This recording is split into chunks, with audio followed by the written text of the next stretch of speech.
Greetings, everybody. The word of the week is friendship. Friendship. A couple weeks ago, an old friend of mine reached out to me. We had lost touch over several years. He and his wife were members of the second congregation that I served in Nebraska. Terrific people. He's a retired Navy sub commander.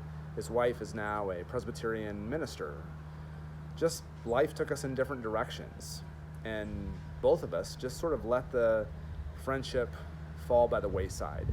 And to his credit, he was reaching out, as he was to several other of his friends, to make sure that those friendships were renewed. And I was so honored that he would do that and include me in his group. You know, friendships are important. When everything else seems to go, when we're in transition from one season of our life to another, when work happens and then we retire, we move to a different part of the country, it's often that friendships suffer. And we need to be intentional about nurturing them so that they can be sustained and that they can grow. Jesus himself valued friendship. In fact, he said to his disciples in John 15, verse 15, "I no longer call you servants, because a servant does not know his master's business. Instead, I have called you friends. For everything that I learned from my Father, I have made known to you." From that point on, any barrier that had to do with master and servant was removed.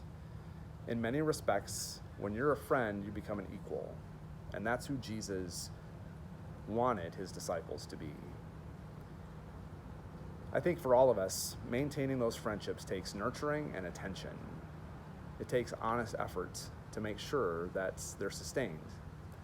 Because at the end of the day, it's nobody else's job but ours to do it. So I would hope that you would continue, as I am going to try to do, to nurture those friendships that are important to you. It takes time, it takes efforts, but it's worth it. Friendship.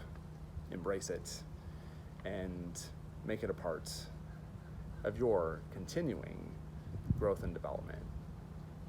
I hope to see you on Sunday at 9 or 11 for worship outside on the first Sunday of October at 9, and of course in the sanctuary at 11 o'clock. Be well.